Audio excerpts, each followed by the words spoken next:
Hola, buenas tardes, bienvenidos a todos. Qué bueno que se están conectando. Eh, el día de hoy vamos a platicar acerca de la biodiversidad marina mexicana como parte de estas charlas que ha tenido Conavio a lo largo de este mes, que es el mes de la biodiversidad mexicana. Y bueno, mi nombre es Mariano Sánchez, soy biólogo marino. Estoy encantado de platicarles a ustedes sobre lo que tenemos nosotros en nuestros mares mexicanos y que muchas veces, como lo vamos a ver a través de la plática, no solo lo tenemos aquí en México, sino lo compartimos con todo el mundo. Antes de comenzar, me gustaría eh, hablar un poco sobre esta frase que pongo al principio en esta diapositiva, que es conocer para amar y amar para conservar. Aunque son palabras muy sencillas, tienen un gran significado porque cada vez que nosotros vamos conociendo especies, vamos conociendo qué animales podemos tener o qué plantas o qué algas tenemos en el mar, pues nos van a maravillar cada vez más los colores, las formas que existen, los tipos de animales que podemos encontrar, los ambientes que encontramos. Y entonces, conforme nos vamos maravillando más y más, vamos entonces amando todo lo que tenemos a nuestro alrededor. Y en la forma en que vamos amando, también nos vamos interesando por conservar más. Entonces, pues vamos a empezar. En las playas que tenemos en México y en los mares que nos rodean, encontramos desde organismos microscópicos hasta los animales más grandes del mundo. Y como microscópicos podemos encontrar microalgas, protozoarios, invertebrados, o incluso podemos encontrar animales pequeñitos que no son microscópicos, que podemos ver a simple vista, pero que tienen una función enorme en el ecosistema. Eh, Aquí tenemos, por ejemplo, las microalgas que sirven de alimento para estos que son parte de zooplancton, que muchas veces son alimento de animales muy grandes, y ahorita vamos a ver cuáles. Tenemos también invertebrados como estos, tenemos invertebrados como los pulpos que no tienen una estructura ósea, pero sin embargo son muy importantes para todos los ecosistemas. Y tenemos también a los cangrejitos que vemos normalmente en las playas. Y yo les he dicho que algunos no los podemos ver a simple vista, pero ¿qué pasa con estos? Aquí tenemos varios que están brillando en las playas. A esto le llamamos bioluminiscencia. Y esta bioluminiscencia o estas luces en algunos colores como azules son provocados por animales pequeños o por plantas pequeñas como o microalgas, como estos que encontramos aquí. Entonces, es importante que nosotros sepamos que cuando vemos esto, hay organismos vivos ahí. Y bueno, pasando al siguiente, también podemos encontrar plantas, como cuáles, como estos que son los manglares. Estos se ven pequeñitos, pero tenemos árboles grandes de más de 3 metros que están alrededor de las costas mexicanas. O podemos encontrar como estos, que son pastos, pero pastos que viven en el mar. Sí, así es, son pastos marinos, pastos que viven por debajo de la superficie marina. Entonces encontramos pastos que están sumergidos todo el tiempo y que son muy importantes también para los ecosistemas. Y vamos a ver adelantito a qué me refiero con esa importancia en los ecosistemas. Además de todo esto, tenemos el siguiente. Este grupo es tal vez uno de los más conocidos, porque nosotros comemos mucho pescado, por ejemplo, pero existen muchos peces de muchas formas y de muchos colores y muchos tamaños. Por ejemplo, tenemos al pequeñito caballito de mar, que a simple vista a lo mejor no lo habían visto ahorita, pero son pequeñitos y se esconden muy bien. Y lo que dicen de ellos es cierto. Los machos son los que cargan a los huevitos de los que produce con las hembras, y estos machos los están cargando hasta que los huevitos eclosionan y salen los pequeños caballitos de mar por aquí. También tenemos peces muy rápidos, como el pez vela. Este pez alcanza grandes velocidades a pesar de que se encuentra en el agua. Sus aletas son muy fuertes y utilizan esta vela para estabilizarse y no irse de lado. También tenemos a estos gigantes que son las mantas. Las mantas, a pesar de ser grandes, se alimentan de organismos pequeñitos como los que vimos hace rato, como el zooplancton. Y maravillosamente, en los mares mexicanos podemos encontrar a el tiburón ballena. Es el pez más grande que existe en el mundo. Y actualmente podemos ir a observarlo como este buzo que se encuentra por aquí. Afortunadamente, es fácil verlos y podemos maravillarnos con ellos, nadar junto a ellos, pero sin tocarlos y sin molestarlos. Entonces, además de todos estos, podemos encontrar peces pequeños o medianos en grandes cardúmenes. Los cardúmenes son esas agregaciones de peces que se encuentran en el mar normalmente. Y en algunas veces los podemos encontrar y nadar entre ellos. Afortunadamente, estos peces y estas formas, estos colores, los podemos ver en los mares mexicanos. Pero vamos a seguirnos sorprendiendo. ¿Qué más podemos encontrar aquí, en nuestros mares de México? Pues, afortunadamente podemos encontrar también una gran diversidad de reptiles. En México anidan más de el 70% de las tortugas presentes en todo el mundo. Es decir, tenemos varias especies que anidan en las playas mexicanas o que podemos encontrar por aquí. Por ejemplo, la más grande de ellas, la tortuga laúd, que es una tortuga prácticamente del tamaño de un bochito o de un Volkswagen. Tenemos diferentes tipos de tortugas que anidan aquí y lo importante de esto es que en las playas podemos ver de repente que eclosionan huevitos y salen estas pequeñas tortuguitas que sin que nadie les diga nada, ellas saben que tienen que ir al mar. Y entonces, en cuanto salen del cascarón, caminan directamente hasta el mar para ir a refugiarse entre las olas y entre la inmensidad del mar. Y aunque la mayoría de los investigadores no sabemos todavía dónde se encuentran estas tortugas durante sus primeras etapas, sabemos que las hembras regresan a la playa donde nacieron. Y esto es increíble porque regresan las hembras a dejar sus huevecitos para que sus hijos vuelvan a tomar el mismo camino que ellas tomaron. Y además de esto, también tenemos la fabulosa serpiente marina, que dicen que es de las más venenosas del mundo, pero no tenemos por qué espantarnos. Si nosotros no les hacemos nada, ellas no nos hacen nada. Imagínense que esta especie, principalmente estas serpientes marinas, son tímidas. Entonces, si te ven cerca de ellas prefieren irse antes de atacarte. Entonces, es mejor no molestarlas. Lo mejor es admirarlas desde lejos. Si tú la ves, no le tengas miedo, pero no la molestes.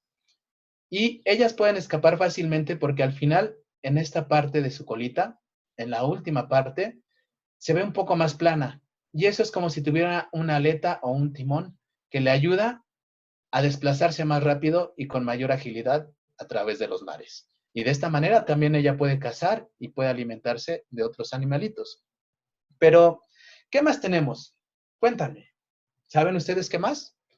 Pues sí, tenemos otro grupo que es muy importante para todos los niveles. Y este grupo es el de las aves.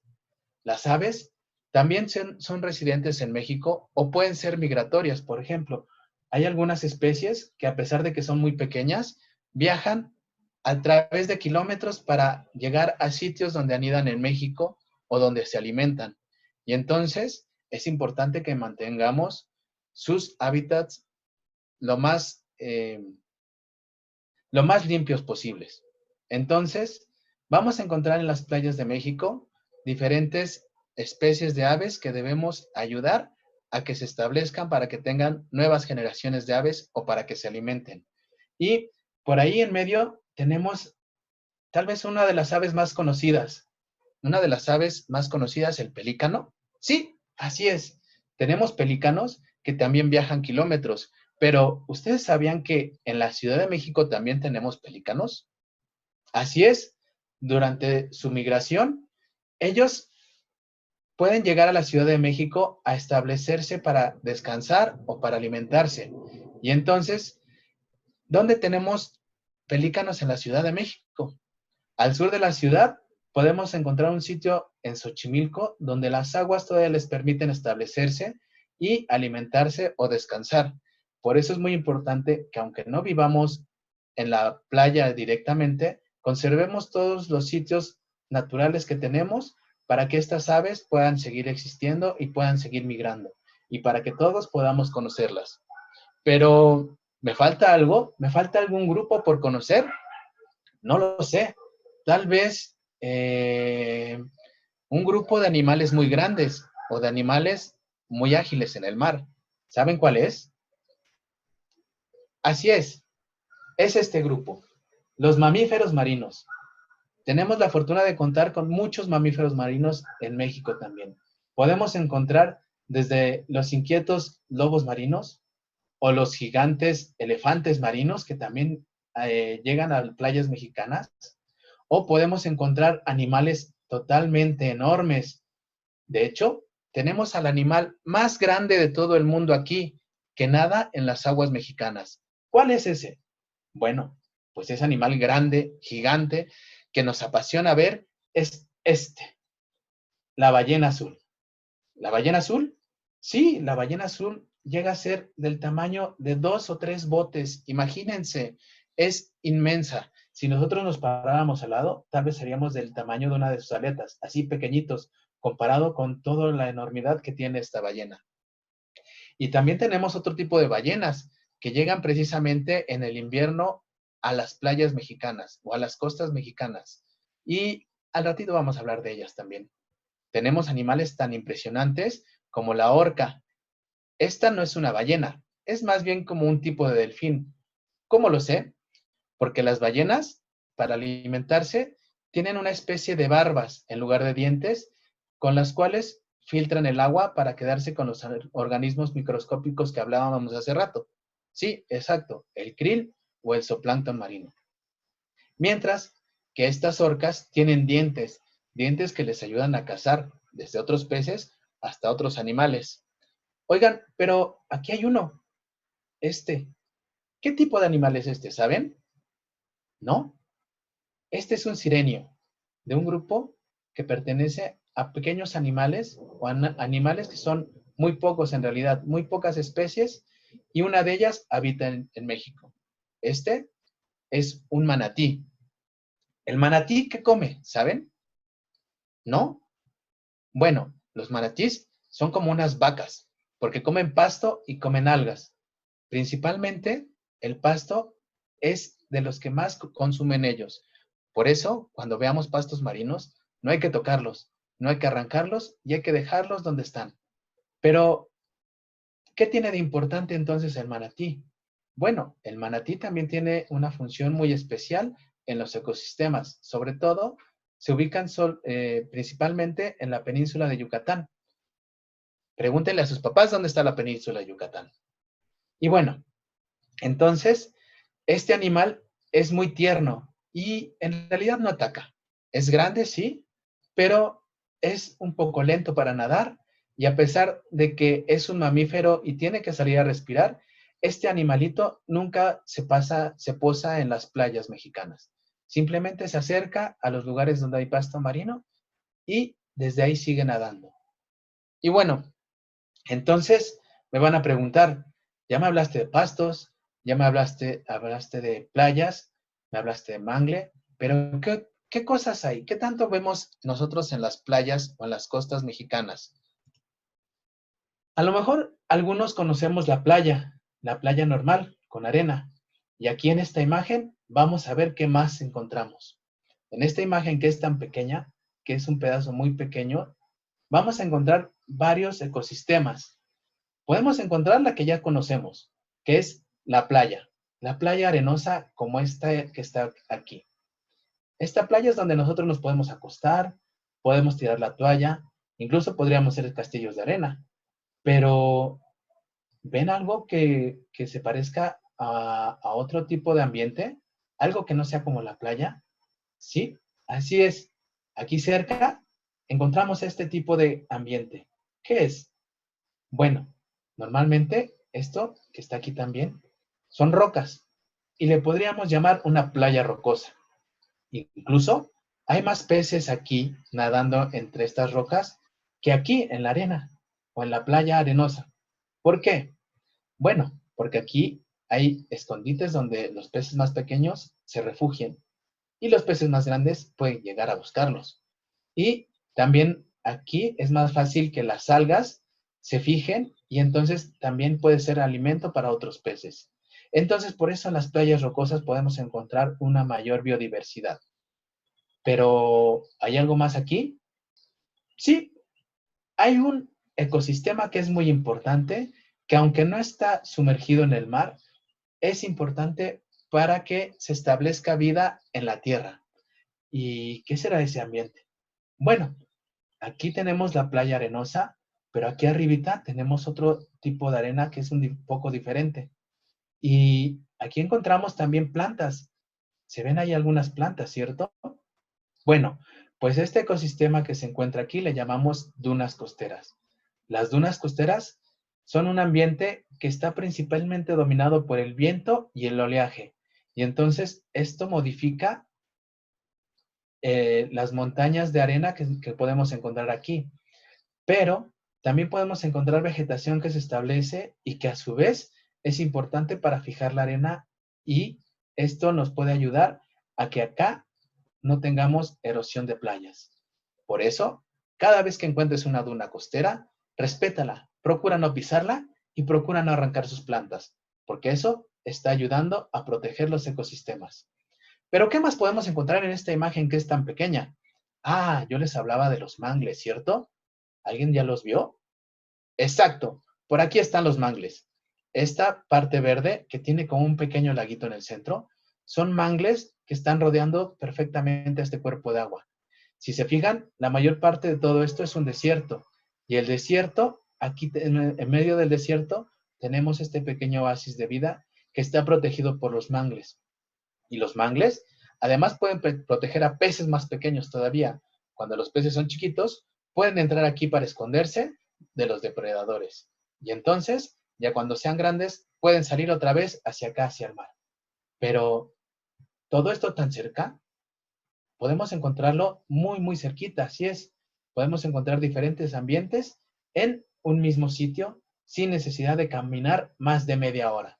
Entonces, por eso es importante que si tú te encuentras en esta zona, la cuides para que cuides todo lo que está alrededor de ella.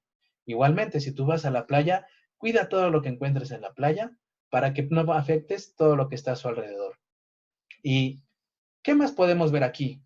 Bueno, podemos ver que en esta parte, que está más clarita el agua, podríamos decir que aquí está menos profundo. Y entonces, algunas veces hasta podríamos caminar hasta estos puntos sin que nos llegue el agua más allá de las rodillas. Pero cuidado, porque cuando se empieza a hacer más oscuro, quiere decir que el mar se empieza a hacer más profundo. Y entonces puede llegar un momento en que ya no pisemos y que ya no podamos estar parados sin que nuestra cabeza salga del mar. Entonces, es mejor estar aquí cerquita para que no pase nada. Pero de igual forma, aquí podemos encontrar animales muy diferentes a los que podríamos encontrar por acá. Entonces, hay que cuidar todos los ambientes. ¿Y son los únicos ambientes que tenemos en México? No, no son los únicos. También podemos encontrar en ciertas zonas de México estas zonas que son como bosques, bosques sumergidos, pero no son pinos estos. Estas son macroalgas, es decir, son algas muy grandes que pueden medir también varios metros de longitud, que van desde el fondo hasta arriba y que pueden servir también para alojar algunos peces para que se escondan. A veces también encuentran tiburones por aquí o lobos marinos. Entonces, estos también son muy importantes. También podemos encontrar en algunas partes nutrias marinas. Y pasando a otro ecosistema, tal vez el más conocido es este. ¿Saben cuál es? Así es. Este es el arrecife de coral. Un arrecife de coral normalmente tiene mucha vida, muchos colores y mucha actividad, tanto en el día como en la noche. Increíble, ¿no? Pero tenemos otro como estos, que parece que no hay peces aquí. Solo vemos por ahí unas ramitas de algo. ¿Qué será eso? Bueno, aquí tenemos pastos marinos. Y los pastos marinos, como les decía, sirven para que los manatís se alimenten. Pero, ¿qué más hay aquí? Bueno, también podemos encontrar tortugas que se estén alimentando de este pasto. Y aunque no los veamos, aquí abajo, en las sombras, viven otros animalitos que también pueden buscar refugio en estos pastos marinos. Y estos pastos son muy sensibles, por eso es mejor no pisarlos, no arrancarlos y no destruir su hábitat. Y aunque no tenemos una imagen, también tenemos las ventilas hidrotermales, que son sitios en las profundidades de mares mexicanos que han sido poco explorados a pesar de la gran tecnología que tenemos. ¿Por qué?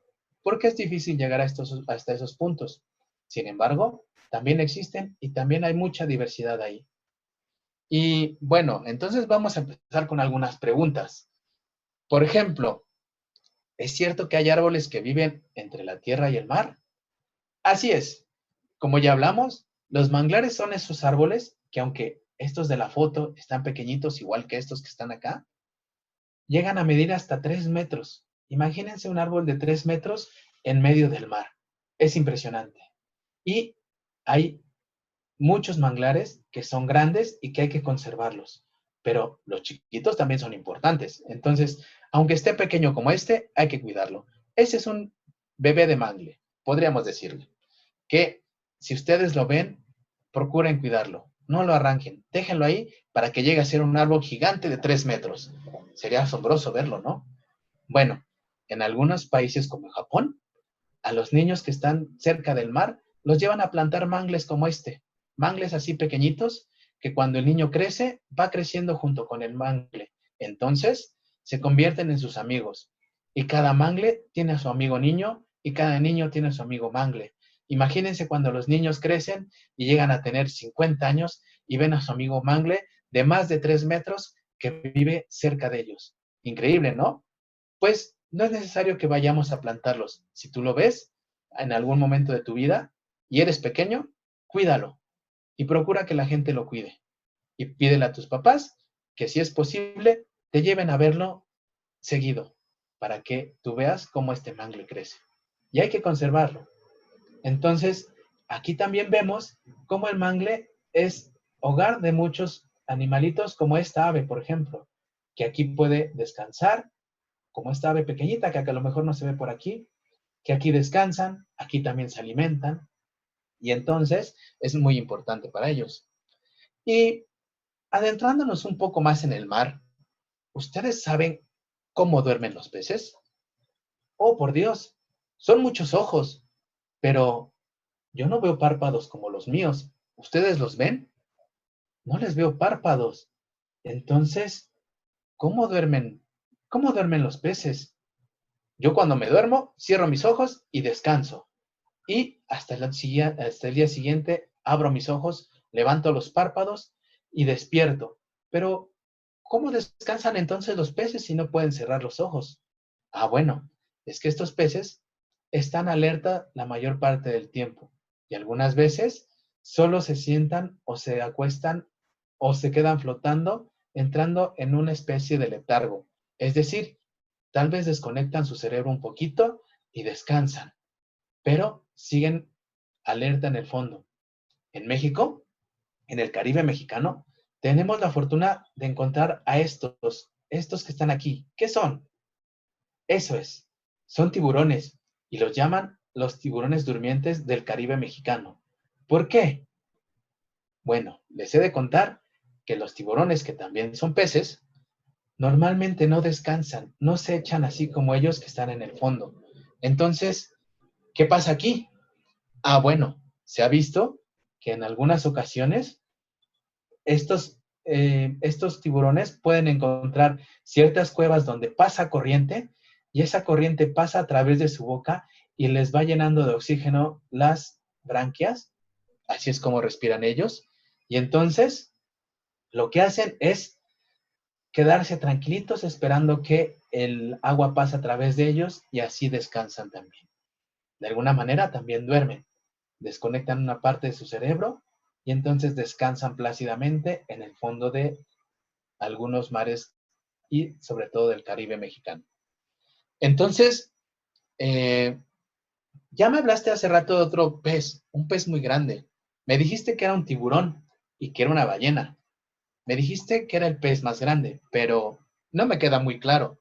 Entonces, ¿el tiburón ballena es una ballena o es un pez? Bueno, para ver la respuesta, podemos ver las aletas tanto de una ballena que tenemos aquí, como de un tiburón ballena que tenemos aquí. La ballena, para desplazarse, mueve la aleta de arriba hacia abajo, de arriba hacia abajo. Y el tiburón ballena, este tiburón lo mueve de izquierda a derecha, de un lado hacia el otro. ¿Lo ves? La aleta está diferente. Esta la mueve de un lado hacia el otro y esta de arriba hacia abajo. Entonces, este es un pez. El tiburón ballena es un pez. La ballena, por otro lado, no es un pez. Es un mamífero marino, como los que vimos hace rato. Pero, entonces, ¿todos los peces nadan de esta manera? Casi todos los peces nadan de esta manera, pero solo las ballenas y los delfines nadan de esta manera.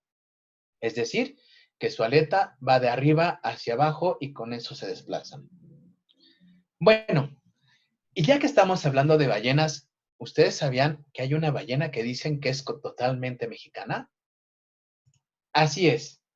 ¿Por qué dicen que las ballenas jorobadas son mexicanas? Vamos a ver este mapa. Aquí tenemos hasta abajo a México. México, arriba está Estados Unidos, luego está Canadá y más hacia el norte tenemos Alaska, que también es parte de Estados Unidos.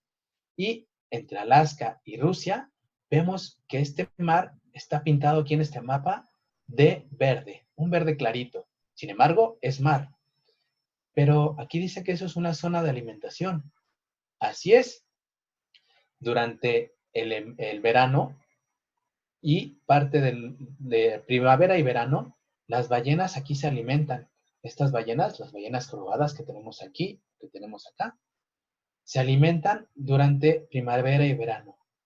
Y en el otoño empiezan a bajar hacia las costas mexicanas. Pero, ¿por qué hacen eso? Bueno, tienen su razón. Primero, porque durante el otoño y el invierno, estas zonas se vuelven muy frías, incluso se llegan a congelar, y eso es difícil para ellas. Les daría mucho frío, ¿no creen? Entonces, empiezan a bajar. Pero hay otra razón muy importante por las cuales ellas llegan hasta aquí, hasta México. Y es esta. Miren esta ballena. Tiene a su bebé aquí. Y esta otra también. Aquí tiene a su bebé. Entonces, la razón por la que llegan hasta esta zona es porque las condiciones son perfectas para que sus ballenatos, como se les llama a sus bebés, nazcan. Y entonces nacen en aguas un poco más calientitas que lo que tendrían acá en invierno. Pero aparte de eso, estas zonas donde ellos dan a luz, donde las mamás tienen a sus bebés, son zonas bajas donde los bebés aprenden a nadar. Y aunque aquí no es tan importante por zona de alimentación para los bebés, porque los bebés se alimentan de sus mamás, las mamás les dan leche. Como a nosotros de chiquitos nos daba leche nuestra mamá. Así es. Entonces, aunque no es zona de alimentación para las bebés, porque las bebés no la necesitan, es una zona donde las aguas cumplen los requerimientos que necesitan sus bebés para sobrevivir. Es decir, tienen aguas más calientitas y tienen aguas que deben ser limpias. Debemos mantener las aguas de nuestros mares limpias para que estos bebés sigan naciendo aquí y sigamos diciendo que las ballenas jorobadas son mexicanas. Pero, ¿sería correcto decir que son mexicanas? Bueno, nacen en México, pero en realidad nos pertenecen a todo el mundo. Así es, todo el mundo debe verlas, todo el mundo puede apreciarlas y estas ballenas son del mundo, aunque nacen en México. Bueno, y entonces, ¿es importante conservar y proteger a las especies marinas? Bueno, vamos a ver. ¿Por qué es importante protegerlos? Yo les voy a decir que sí. ¿Por qué? Bueno, vamos a ver tres ejemplos muy claritos, aunque hay muchos y no son los únicos. Primero, ya les hablé mucho de los mangles y les dije que estos se encuentran entre el mar que está aquí y la tierra que está acá atrás. Pero, ¿qué hacen por nosotros? Bueno, muchos de los pececitos que entran a estos mangles a protegerse durante sus primeros estadios de vida, mientras son chiquitos, se protegen en este mangle, pero cuando son grandes, salen de él y salen al mundo. Y muchos de esos peces son de los que nos comemos cuando son grandes. Y entonces nos ayudan a alimentarnos y este mangle está protegiendo, por así decirlo, a nuestros alimentos. Pero, ¿qué más hace por nosotros? Bueno, también evita que se erosionen estas zonas como de playa. Y podemos hacer también una revisión de qué más puede hacer por nosotros. Si, por ejemplo, tú vives en una zona como esta que está muy cerca de la playa, o como esta donde está pintado de rojo, donde existen mangles, y llega un huracán, este mangle puede ayudar a que el huracán detenga su fuerza tanto del viento como del agua que está aventando. Entonces, nos protege. Si nosotros tenemos una casa atrás de esos manglares, nos va a proteger bastante.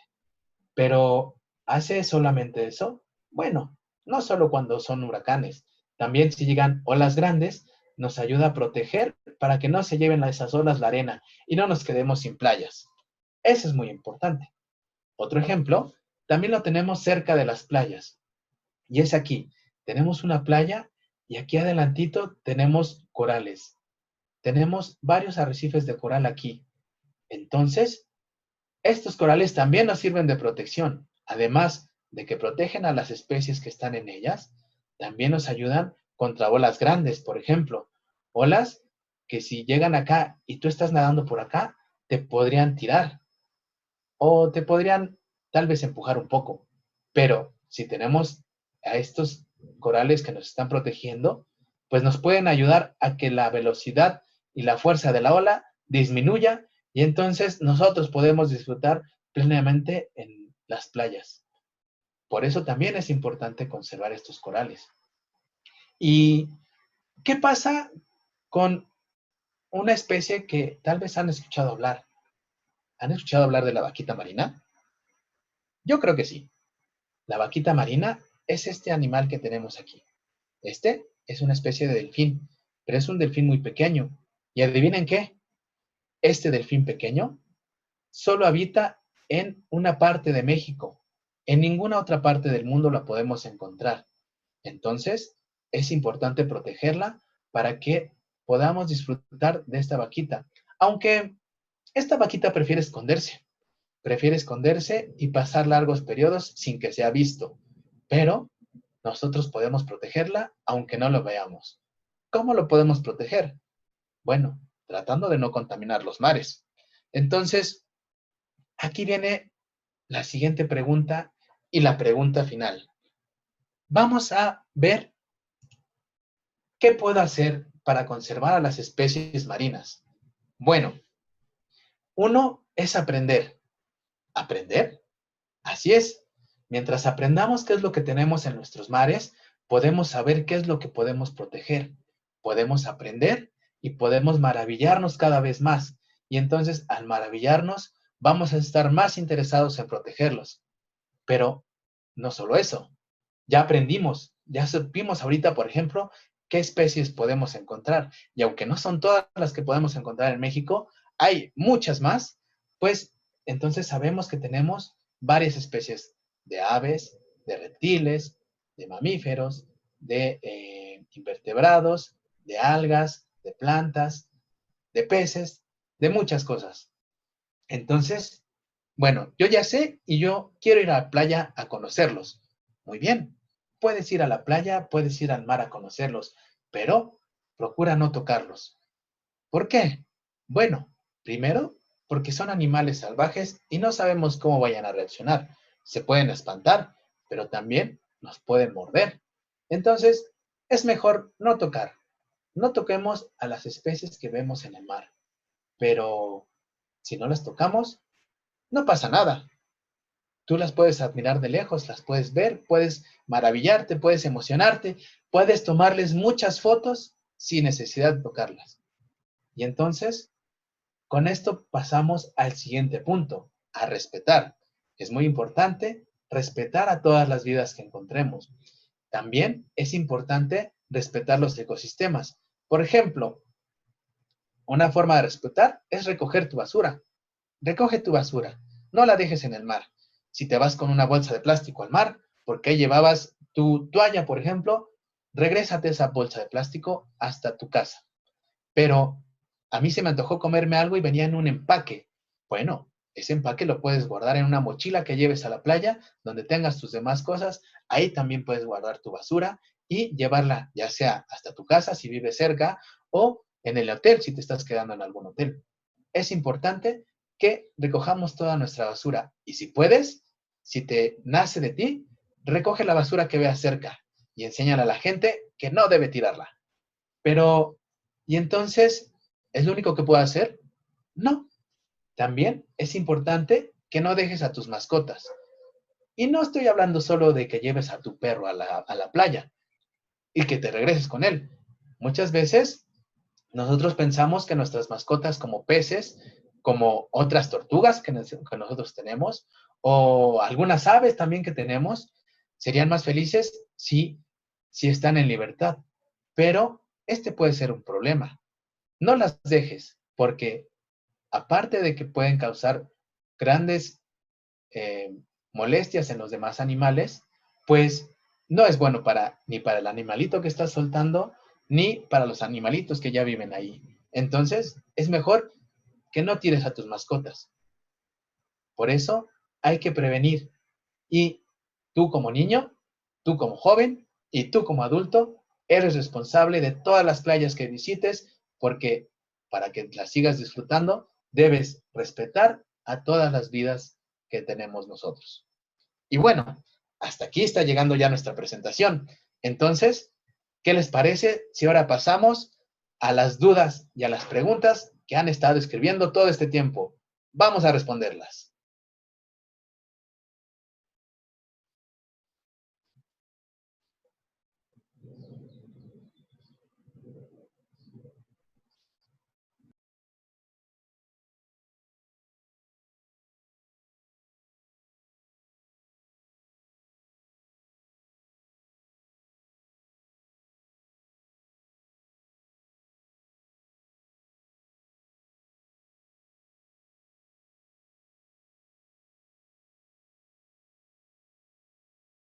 Vamos a tratar de responder todas las para los niños que han visto muy curiosamente esta presentación. Vamos a empezar respondiendo por orden, de acuerdo como han llegado. Entonces, espero que no se hayan ido y espero que estas dudas sean resueltas a lo largo de esta plática, que va a ser un poco rápido. Y creo que estuvo muy atenta Marian. Marian por ahí nos hizo bastantes preguntas. Qué bueno. Y una de las preguntas que nos hizo es, ¿la serpiente puede estar en la superficie? Claro que sí.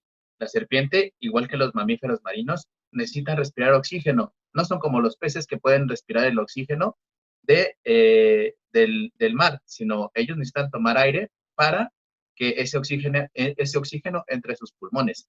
Entonces, sí, pueden estar en la superficie. Incluso las podemos encontrar en algún lugar como en las playas, cerca de las playas, o sobre todo donde hay corales. Pero sí, sí pueden estar en la superficie. Claro que sí pueden estar. También nos preguntas, ¿los botes afectan a las ballenas?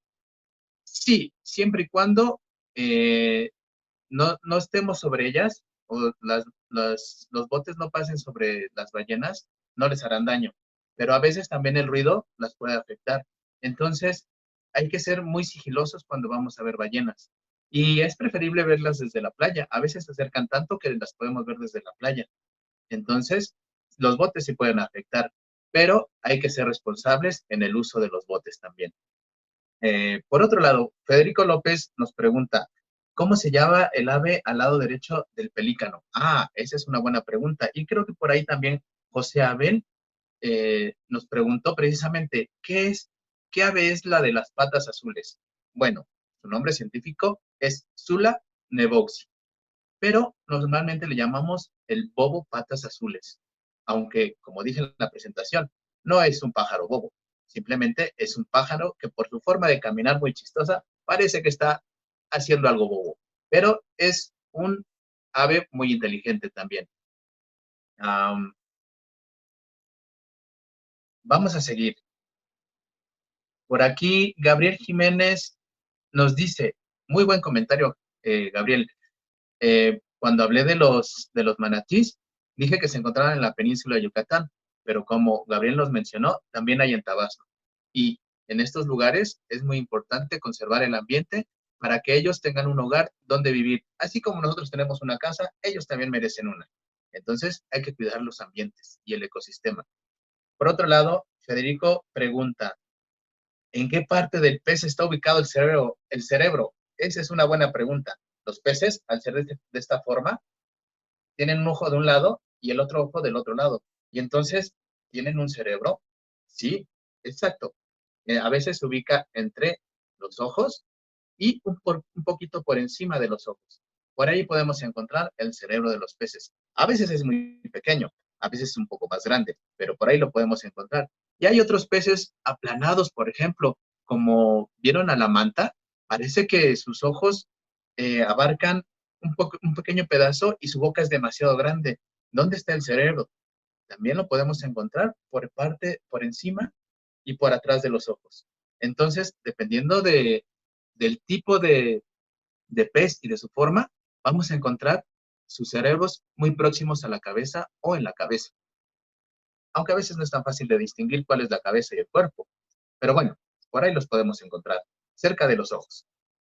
Um, por ahí, la otra pregunta que viene es, ¿en los manglares se pueden encontrar cocodrilos? Sí, así es, podemos encontrar cocodrilos en los manglares y por eso no es tan aconsejable nadar entre ellos, entre los manglares, pero sí puedes ir a admirarlos, a lo mejor en un bote, por ejemplo, con mucho cuidado, porque a veces no es tan profundo, pero podemos encontrar otras cosas grandes y extrañas. También podemos encontrar a veces tiburones. Exacto. Algunos tiburones también llegan a entrar ahí para buscar comida o refugio.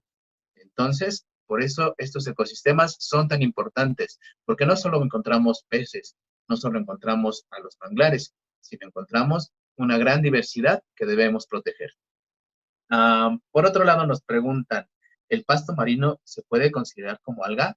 Wow, esa es una muy buena pregunta. Hasta yo me lo he preguntado algunas veces. Am, no, lo siento, pero no es un alga.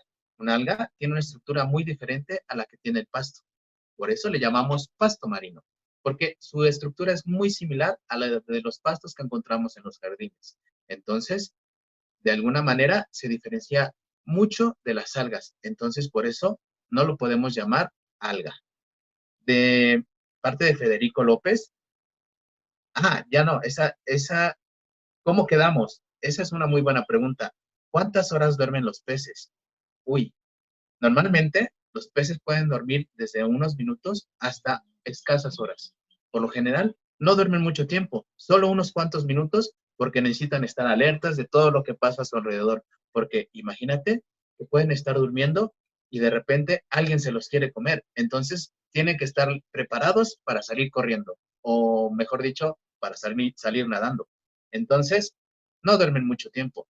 Incluso algunos apagan solo una parte de su cerebro y siguen pendientes con la otra parte.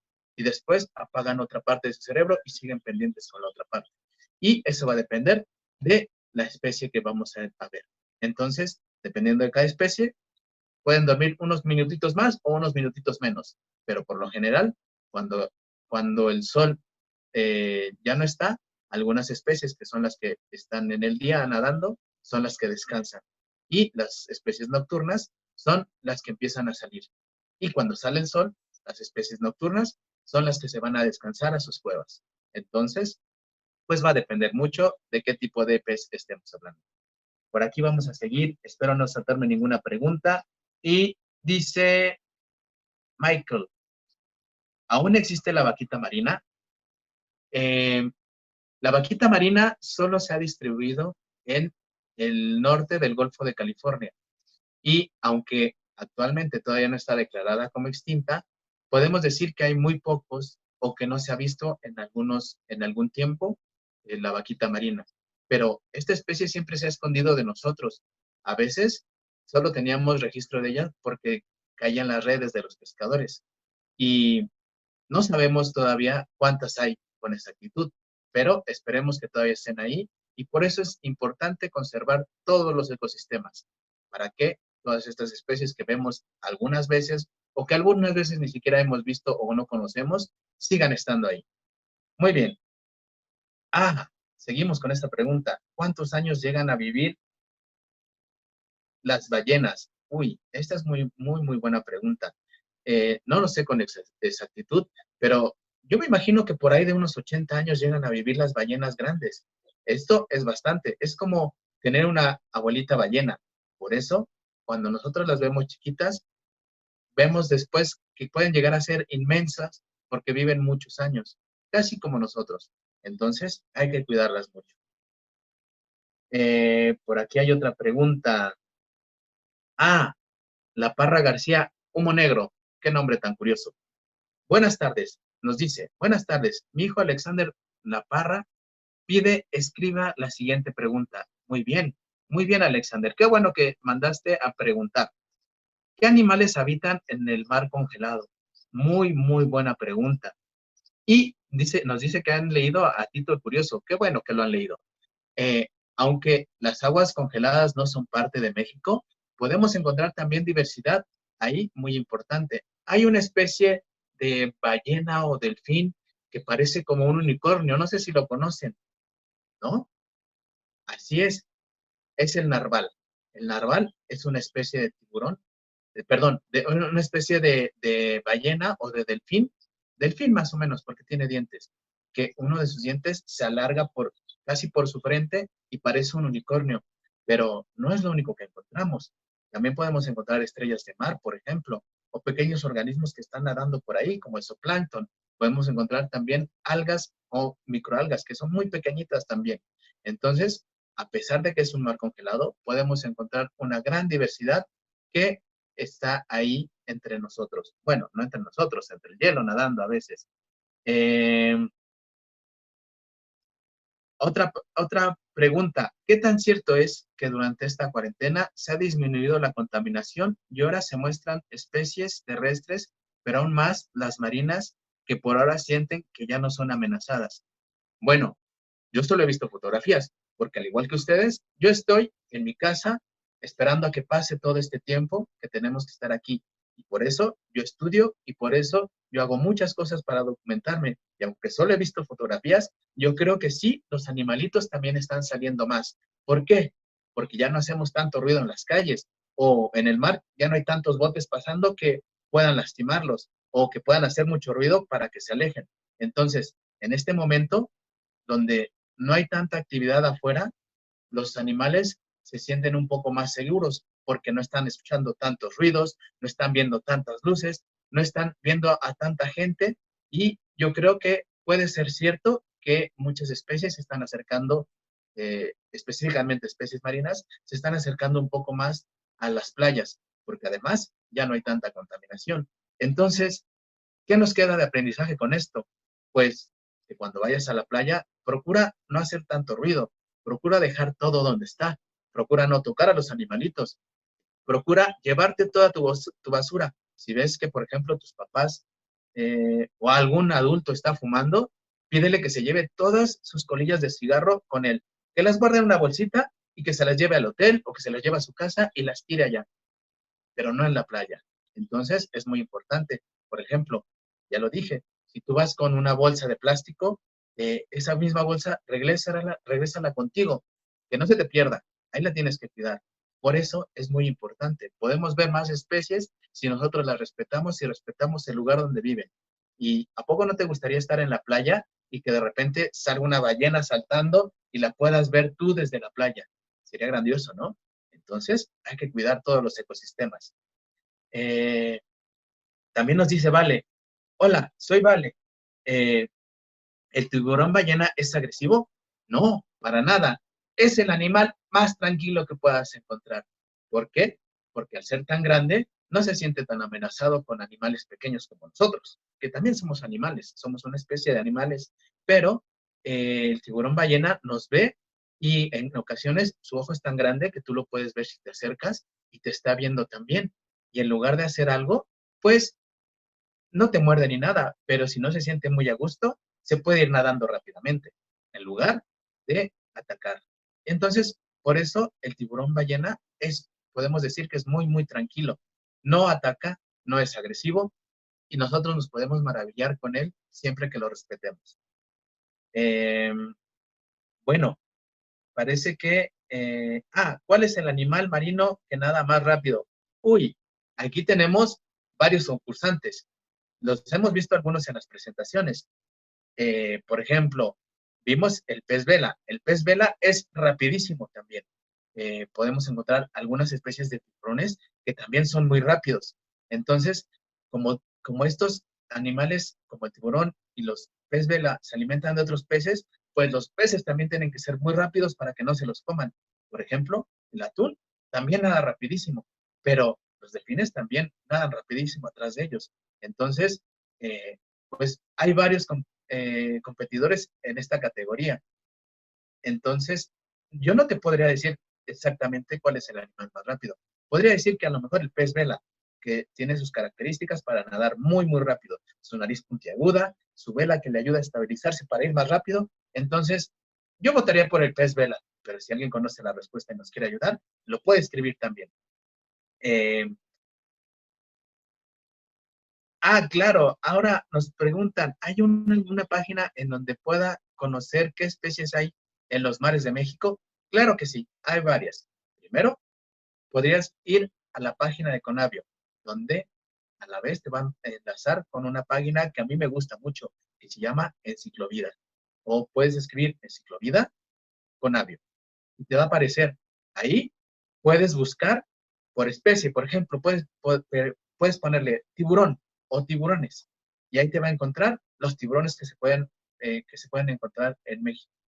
Y además, en esa página puedes encontrar el mapa exacto donde se ha visto y donde se puede distribuir. Entonces, esa es una página que te recomiendo. ¿Qué otra página? Estas páginas son muy importantes. Si tú quieres saber algo muy específico, puedes escribir en Conavio, puedes mandar un correo electrónico preguntando sobre la especie que tú quieras saber. O si quieres saber de muchas especies, también lo puedes preguntar. Entonces, estas páginas son las que te recomiendo para que aprendas más de biodiversidad. Y no solo marina, sino de todo México. Por ahí, Rodrigo nos pregunta, ¿por qué hay bioluminiscencia en el mar? Esa es muy buena pregunta. Como les explicaba hace rato, hay pequeños organismos que al ser estimulados, es decir, cuando la ola, por ejemplo, les pega a ellos, producen esta lucecita. Esta lucecita es producida por varios químicos que ellos producen. Entonces, la bioluminiscencia es algo que ocurre cuando está el mar pegando y están estos bichitos por ahí nadando y entonces el mar hace que saquen esa luz y que podamos verlos más fácilmente. Y es muy bonito, sobre todo en la noche.